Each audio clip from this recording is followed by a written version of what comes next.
Hey guys, it's Davin here at brewbits.com. Behind the camera as usual we've got James. Say hello, James. A beer that I haven't brewed up for some time is the Young's American Ales American Pale Ale. And I really liked this beer when I last brewed it up, but it's a little bit too West Coasty for me. I prefer my craft beers East Coast, a bit more New England style, something like that. So I thought I would give it a little bit of a jiggle up. So I'm going to brew the Young's American Pale Ale, but I'm going to take the sugar out of it and I'm going to swap it for some Muntons Oat Malt extract. That's going to give a bit of extra body. It's going to smooth it out a bit, give it extra bit of more crafty beerness. And then I know it comes with a load of hops in here as well, but I'm also going to add some extra hops. These are Krush, which should give you some orange, mango, guava and peach aromas. And then this one, Strata, more aromas of strawberry, passion fruit, grapefruit, and even a bit of dankness to come in there as well to give you that kind of little bit of hint of ganj, like a good craft beer should. And then I'm also going to swap the yeast out, and I'm going to use the Mangrove Jack's M66 hophead ale yeast, just to give it that extra little bit of East Coastiness. Right, so we're also going to need a couple of other things. We're going to need a fermenting vessel. I'm just going to use a bucket here. I'm going to need to sterilize everything, so I've got my cleaner sterilizer. I've got my hydrometer, trial jar, a thermometer to keep check of everything and the temperatures. A siphon, a spoon for stirring everything, and eventually something to put it at the end. So in the box, we have, once you eventually get in there, oh, it's a bit of a puzzle. Ta-da! We have your instructions. We have a big bag of your liquid malt extract. We've got the yeast, but this, as I said, is a West Coast yeast, so we're not using that. We've got a load of other hops. So these hops are Centennial and Columbus, and you've got 50 grams of those. They give you your priming sugar, and they also give you some more brewing sugar to add to the malt extract. But again, we're not going to be using that. So off that goes. Okay, right, so we don't need the priming sugar, and we don't need the hops for now. Pop that up there, because in this bag of liquid malt extract, as you've seen us do in other videos as well, this is quite thick and quite gloopy, as is the malt extract, the oat malt extract. That is solid.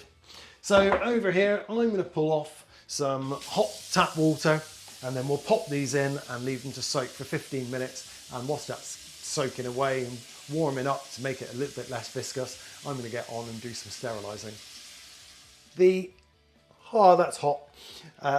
Malt extract in the pouch has been set in my hot water now, only tap hot water, for the last quarter of an hour. And that's made it a lot more gooey and less viscous. So I'm just going to dry it off a little bit and then pop the top open. And then open it up. Come on, open you up. You do get a little bit of sticky fingers with these pouches, but hey ho, it's part of the fun. And pour it in. Now that's all in. In goes the tin of oats, and the label does peel off, and you might find you've got all this horrible goo on the outside, so just pop it back in. Hot, hot, hot, really hot. Swill it off.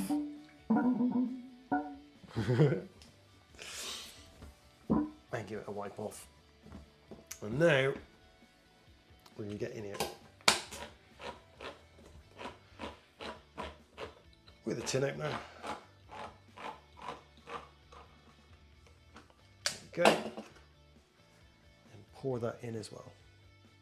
We're now only going to need a couple of litres of boiling water, so fill your kettle up and put it on. So what I didn't show you is there was a lot left in these pouches and quite a lot left in the can of the oat malt extract too. So how do we get that out? Well, this is where our boiled kettle comes in. And so a little slosh in there. Ooh, let me grab me a long handled spoon and give it a bit of a stir. mix all the stuff that's down in the bottom. And then you can lift it up the top, up the sides as well to get all the gunk off the sides, get all that in. That's quite a little bit hot at the moment, so I'm going to do this in a couple of batches. So just pour that in, and I'm going to go again and do this with the tin and the pouch. And so you've got everything out and it's all lovely and clean. Oh, and that is pretty much clean, and the other one's clean too. So the rest of the boiling water, that's going to go in on top, like so. And now with our spoon, we're going to give it a good old stirring to mix the boiling water and the liquid malt extracts together. Great, now that's all mixed together, I'm going to bring it up here, pop it in the sink, use my extendy tap, and I'm going to bring it up now to the, oh, you can't quite see it on here, let's turn that around, you can see it. The 5 gallon mark, so the 23 litre mark with cold tap water. So now, oh, I've got it up to the 23 litre mark. It's in need of a really good stir in. So mix all that malt extract up with the cold tap water. There we go, that's all mixed in.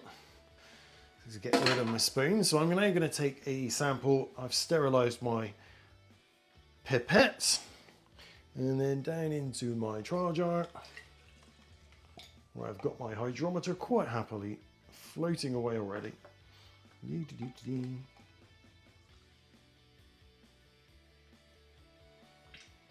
we go. Give that a little spin, and then we'll try and take a hydrometer reading as soon as I can see my numbers. Come here. And that, apart from bubbles, which is all I can see on that side, is coming out at 1.062. Okay, and the other thing we need to do with my sterilised thermometer is check the temperature is in the right realm, and it is. It's coming out at 21 degrees, so perfect. So we know we can add our yeast. So right at the beginning I said this is the yeast I'm using, which is the Mango Jack's Hophead Ale yeast. I've got a big bag of it, and which I regularly use for all my brews. So I've already measured out some yeast already, and I'm just going to sprinkle that in on the top. Okay, I might have gone a bit overboard on the yeast, but hey ho.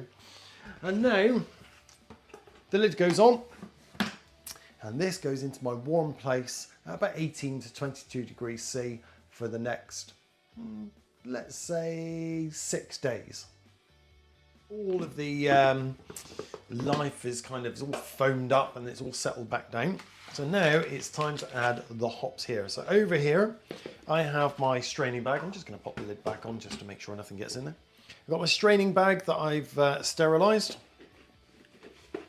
And I need to grab the scissors. Just going to open these up, have a sniff. Ooh, that smells good. Nice and citrusy, a bit of pine.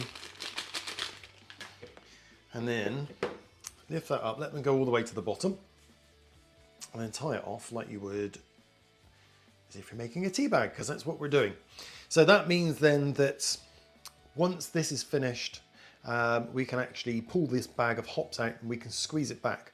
If we just drop them in there, all of those hops would break up and we'd be left with a big sediment at the bottom, and it would hold about 2 to 3 pints of beer. And for me, I don't really want to waste 2-3 pints of beer to some hops. So all that's going to do now is going to go in, and I'm going to leave that quite happily sitting in there back in my warm place for another 48-72 hours. The yeast are going to help extract all those lovely flavours from those hops, and I'm going to add that into the beer. It's been just over 48 hours since we added the hops, and the beer's calmed right down. Now I have really thoroughly cleaned my hands and I've sterilised them too, so I'm going to take this bag of hops out. I'm just going to pop it down here. Whilst I'm doing this, I'm going to pop the lid back on. And the first thing I'm going to do is try and undo this knot that I did earlier. Okay, that's fantastic. Now I've undone the knots, open up my bag. Right, like so. Because over here, you can see how the hops have gone really gooey in there. I'm just going to swell my hands off really quickly in some water. And into a fresh kitchen towel. Right, so I've got the 50 grams of Strata hops here that are going to add loads and loads of lovely, fantastic aromas and flavours. I've never used Strata before, but the smell from them is absolutely fantastic. Ooh, they're quite chunked up. They've got lots of tropical fruits. It smells like an umbungo when you smell them fresh like this. It's really, really fantastic. But hopefully they should give us things like strawberry, passion fruit, what else does it say? Grapefruit, a bit of the bubblegummy flavour, which some people, comes out as banana for some people. Right, and then we've got these. These are Krush. I've just taken the label off because it's just fallen off. And again, we should get lots of lovely flavours out of this. It smells a bit more piney when you have a whiff of that. But it's still blooming lovely and it's good. Oh, they're a bit crushed, so let's get them in. Okay, and again, I'm going to tie this back into a knot, trying to keep it as much bag as loose as possible so that they can move around. Oops. And now this goes back in like so. I'm going to pour all this lovely juice back in as well, backhandedly. And now this is going to go into a cool place. So a nice part of my garage that's really quite cool for the next 7 days. And that's going to allow those hops to really give all of their fantastic flavours into the beer, but without giving hardly any bitterness. So into a nice cool place now for about 7 days. The American Pale Ale with the oat malt extract and lots of extra hops has now been sat in my cool place for about the last week. And come on in, James, and have a look at this because I haven't opened it up yet. Lovely, so all the foam from the previous fermentation has slowed right down and you can see the bag of hops sitting on the top. Now I've sterilised my hands and given them a really good clean. So I'm going to go in here and I'm going to get this hop bag out. But as you can see, there's still loads and loads and loads of beer inside this hop bag.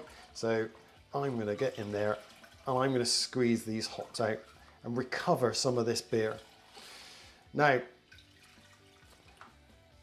you may want to use gloves, or if you do a lot of this with dry hopping and you get really, really regular at it, I keep squirting it all the way over there, you might want to invest in some extra equipment that allows you to do this and circulate the wort through the hops and get all these lovely flavours out in about 24 hours rather than a few days. But there's loads of different ways of doing it. And there's loads of different resources online for you to look at that. Right, that's that done. I've just popped my hops in a bag here, and that's all literally back to crumbliness now. So I'm just going to go wash my hands. Down here, I have got a sterilised bucket and my simple siphon, because I'm now going to transfer this into that bucket, because there's quite a bit of sediment down at the bottom. Don't know if you can just about see it, and I want to get this beer off the sediment. So, a nice, quick and easy suck. And down in it goes. Of course, if you don't want to suck, then you can use an auto siphon, a couple of quick pumps up here, and it gets the flow going as well. Or if you can use a pressurized system, even better. Or if you want to tap on a hose to the one in the bottom, just as good as well. Whichever method you want to use to get the beer from there to there, whilst leaving the sediment in the bottom. Taken a sample in my trial jar, and with a hydrometer, it's coming out at 1.016. Perfect. So we can use that for our calculations to work out the final ABV. But what we're going to do now is we're going to take some of this. This is priming sugar, because I want this to have a little bit of fizz in the bottles. So I am going to get my beer stirring away now, and I'm going to gently just pop this in and give it a good stir in and dissolve it. You could, if you want to, mix the, this is brewing sugar with some hot water and make a little syrup, and then stir that in, and that will stir in a lot easier and a lot quicker, and you don't have to worry about it not dissolving. But this is brewing sugar and it dissolves pretty darn quick. I've sterilised a load of bottles and I've got my bottling wand, so it's just now a matter of turning that on and filling them up. That's it, all bottled. I didn't have quite enough bottles, so I put some in a little mini keg, and I've put some little labels on them so I know what they are.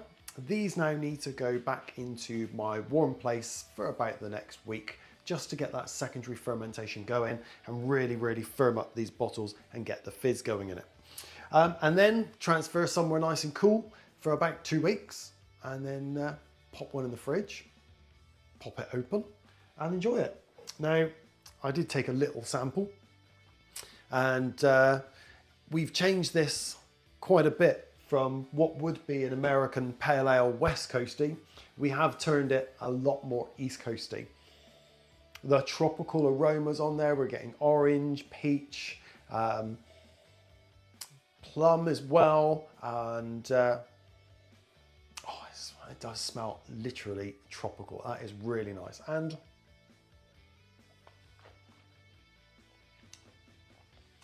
as it goes at the moment, it's still really, really fresh. We've got rid of that really West Coasty bitterness due to the oat malt extract. That's really, really mellowed it out. But we've still got a lingering bitterness on the tongue, which makes the mouth water and makes you want to come back for more. But that's a little taster of a sample that's still warm, room temperature. That'll be interesting once it's got fizz and it's chilled down. That's going to be really, really nice. So there we go. What we're calling a Krush APA, because we've used all those different hops.